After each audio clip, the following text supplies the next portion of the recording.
Move out. You're obstructing a pregnant woman gently caressing her belly, Alicia instructed. I pondered Alicia's comment, wondering if pregnant women truly displayed a kinder expression. Observing the malice on Alicia's face, I shot a quick glance at David. You can sleep in the storage room, Alicia suggested, and David concurred. My lifelong love for him waned instantly, though a touch of sentiment lingered, leaving me somewhat melancholic. All right then, I replied, and in response, David happily took Alicia's hand. Alicia gazed dreamily at David, and witnessing their intimacy replaced my melancholy with anger bubbling up from within. I'll leave by tomorrow, yeah. Oh, maybe you should stay out tonight after all. This is now mine and Alicia's home, David proclaimed joyously. I nodded slightly before exiting the house, contemplating what lay ahead and cracking a smile. My name is Catherine Taylor. I'm a 46-year-old housewife. Before marriage, I worked intensely, but that was over 20 years ago. Nowadays, I enjoy daily chores and sipping coffee, just an ordinary middle-aged lady. But my hobby is investing. I've been doing it since before marriage. Recently, I've been earning significant dividends, treating myself to lavish hotel brunches and spa visits, leading a pretty elegant life. My husband, David, is 40 years old, a salesman for a major company. He's gained quite a bit of weight, and frankly, he's been rather smelly lately, but he's good with words, given his profession. He may look big, but I love him. I felt he should probably lose some weight for health reasons, but he had this cute, mascot-like appeal, so I didn't see the need to force him into a diet. David and I have a daughter, Emily. She inherits David's features, slim, almost model-like in beauty. Not just in appearance, she's academically top of her class and excels in sports, even making it to national competitions. She's also humble and works hard. It feels like we, the geese, gave birth to a swan. Both David and I dote on Emily, and we've often been told we're overprotective. David has a bit of a weak spot for younger women, but he chose to marry an older woman like me and cherished our family. So I thought a little wandering gaze here, and there was inevitable. We lived in a condo we bought around the time Emily was born, but it was getting old, and they were considering raising the maintenance fees. Recently, amidst all this, Emily decided to share an apartment near her college. At the same time, one of my relatives approached us about inheriting a now vacant house. David and I decided to renovate that house and move there. But who could have known that this would cause issues between David and me, which have been smooth sailing up until then? The condo we had was a 4-bedroom, including a guest room, but the new house is just 2 bedrooms. Although it's smaller than before, considering our retirement, we made it a single story, and it's been very comfortable. One of the rooms, which serves as a study and a guest room, can be divided to make an additional room for Emily if she ever comes back. David started coming home late every night to work dinners, and somehow always found reasons to go out, even on weekends. Sleeping next to David, who would come home reeking of alcohol and cigarettes, was unbearable for me, even if we had separate beds. Because of that, even though we originally shared a bedroom, I've been sleeping in the study ever since we moved. When it came time to send out moving announcements, I mailed letters to various places. David isn't good with that sort of thing. So I took the initiative to send letters on his behalf to his family and relatives. As for me, since my parents have passed away, I simply wrote a brief note and sent it to friends and relatives on my mother's side. I haven't been in contact with any relatives from my father's side because of my half-sister, Alicia. Alicia is my half-sister, 14 years younger than me. When I was in 7th grade, my mother passed away, and about 6 months later, my father remarried. Alicia was born to him and his new wife at the time of their marriage. Alicia was already 2 years old, so I initially thought it was a union of 2 families with kids. About 5 years into their marriage, my father and his new wife were involved in an accident and never returned. At their funeral, relatives from my dad's side told me that he and his new wife had been childhood friends, and everyone had always thought they would end up together. However, my mom had set them up through her boss, and my dad felt he couldn't refuse, leaving his childhood friend out in the cold. To think that behind their smiles, my dad had a child with his second wife was a huge shock to me. Every time we had a family gathering, Alicia's favorite foods were served. She had brand name clothes, and she got the biggest room all to herself. If she said she wanted to go somewhere, they'd take her immediately. Meanwhile, I was burdened with all the chores, from preparing meals to doing laundry. I had to work part-time jobs, and all the money I earned was taken away. I also had a small storage room under the stairs, and I had to beg for even basic necessities. By the time Alicia was in elementary school, she had heard about my mom from the relatives and started looking down on me. I worked several part-time jobs to save money and finally moved out. It was impossible for me to harbor any positive feelings towards Alicia, and I never told her about my marriage or that I had a child. A few weeks after moving, I was having tea and relaxing when the doorbell rang. When I answered, a man's voice mumbled delivery, and on the screen was a person looking down.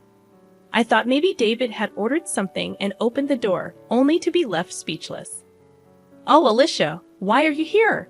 "Hi, sis. Long time no see. Just thought I'd drop by," Alicia said while wearing the hat I saw on the intercom. She wasn't a delivery person, but my half-sister. Without waiting for a response, she walked past me, entered the living room, and sat down on the couch. I followed her in a hurry, stood in front of her, and looked down. "I figured you wouldn't open the door if you knew it was me, so I used a recorded voice. That's just low. Geez, you're scary." I raised my voice at Alicia, and she feigned fear in an exaggerated way. However, it was clear she was just putting on a show, and the proof was that Alicia had a smirk on her face. "I came for a visit," Alicia said, speaking nonsense, getting a cold response from me. Yet she grinned and started explaining the reason for her unexpected visit. "But sis, you never even told me where you live. I got married, but my husband is always on business trips, and it's getting boring. Plus, once my belly starts getting bigger, moving around becomes a hassle, right? Everyone told me to come stay with you. Just go home. I don't even want anything to do with you." "Well, too bad. I already came here planning to stay with you." Listening to Alicia's audacious words only irked me further. Under my breath, I muttered, "Typical of a kleptomaniac's daughter." Hearing that, my anger reached its peak. "Get out. I never want to see your face again." "What's all the fuss about?" "People outside can hear you," David said. I was at a loss for words, surprised by David's unexpected return at such an odd hour. As I struggled to explain, Alicia stood up and walked over to David, intertwining her arm with his. David didn't seem to mind. In fact, he looked quite pleased. "Oh, Alicia here. Welcome, David. My sister was being mean. I thought it'd be nice to stay with you until the baby is born. But is that okay?" "Of course. I'd be thrilled if you're okay with it. You can stay as long as you want." I stood there in disbelief, silently observing the exchange between David and Alicia. The intimacy they shared seemed more like that of lovers than mere siblings-in-law. "David, what's going on?" I managed to utter, but he dismissed me, accusing me of being jealous of my cute little sister. His words left me speechless, considering I had confided in him about my family situation before our marriage. "We have a spare bed in the guest room. You can stay there," David offered casually. Alicia seized the opportunity, expressing her desire to sleep in the same room with him. Their mushy conversation gave me a headache, and as they went to the bedroom arm in arm, I couldn't shake a bad feeling. Peeking into the room after several minutes, I discovered them embracing each other, living out what felt like a dream for Alicia. "The baby is thrilled too, living with Daddy," Alicia exclaimed, dropping the bombshell that David was the father. As they kissed, I watched through the crack in the door, tears streaming down my face. From that day on, they treated me like a housemaid. I complied, but silently began gathering evidence against them, contemplating divorce. One day, Alicia arrogantly demanded I leave the room, claiming she, a pregnant woman, needed space. The spiteful look on her face contradicted the gentleness usually associated with expectant mothers. Looking at David for support, he sided with Alicia, causing any lingering feelings I had for him to vanish. Still, A touch of sadness remained as David happily took Alicia's hand, sealing my decision to leave. "I'll leave tomorrow," I declared, prompting an elated David to suggest I find somewhere else to stay that night. "This is now my and Alicia's home."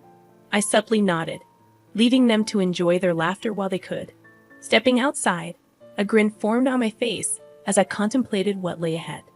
That night, I checked into a hotel, making plans for the next phase. The following day, I scheduled a moving company and headed to City Hall to start anew. Excitement and thoughts of newfound freedom kept me awake, but my spirit remained high. To my surprise, upon returning home, I found the moving company already confused, as the house appeared empty. A small box with a note greeted me, containing some of my cherished belongings carelessly thrown in. Adding insult to injury, David's wedding ring lay at the bottom of the box. Anger surged within me as I discovered the house in disarray, with evidence of David and Alicia's escapades. I led the movers to pack their belongings, then found a note on the dining table announcing David and Alicia's 6-day trip abroad and requesting the house to be cleaned. The note mentioned that the divorce would be finalized upon their return. David's utter self-centeredness left me dumbfounded, but his absence made executing my plan much easier, and secretly grateful that I had the movers pack all my belongings. I left David's wedding ring on the kitchen counter before departing the house. After some contemplation, I purchased a place near Emily's university, which happened to be on sale. The one-bedroom apartment was cozy, and I cherished the solitude it offered. On the day David and Alicia were set to return, my phone incessantly rang. Without checking, I knew it was them. Answering with a nonchalant hello, I was met with David's frantic voice demanding an explanation. "What the hell is going on?" he shouted. Remaining calm, I replied, "What do you mean? What's going on?" David, fuming, informed me that the house was gone. Bursting into laughter, I explained, "Well, it was my house. And if I'm not going to live there, why keep it? We were living there, weren't we? Don't worry, everything's safely stored in a storage unit. I'll text you the location and access code." David demanded I bring back the house, but I retorted that it was under my name, and the money used to build it was from my investments, not a dime from him. David seemed to recall his lack of involvement when the house was built, a fact he had conveniently forgotten. Claiming the baby to be his niece or nephew, David pleaded for me to do something about the house, as Alicia was in a tough spot. I informed him that I had known about their relationship since Alicia barged into our house. I had been gathering evidence, including recordings from a high-end baby monitor Alicia had me buy during a fit. The monitor captured everything, even in the pitch dark. Upon revealing this, David was at a loss for words. Cheerfully, I mentioned that the mailbox might have something for him. David checked it, discovering a certified mail. I explained that it was about the payment, and there was one for Alicia too. Unfazed, I insisted it was compensation for their betrayal. Ignoring his plea to talk to his lawyer, I ended the call. A barrage of calls followed, which I ignored. My old phone, used for evidence, wouldn't be an issue if left alone. After an hour of incessant calling, David seemed to give up. The attorney reached out, sounding weary. The next morning, a relative from my father's side called on my new phone, likely having obtained the number from Alicia. Expecting scolding, I recorded the call.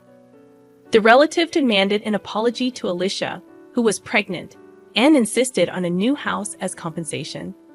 Unyielding, I refused to apologize to the woman who had an affair with my husband. I asserted that Alicia should apologize and pay compensation. When accused of being a kleptomaniac's child, I retaliated, stating that Alicia's actions were reflective of her father's betrayal.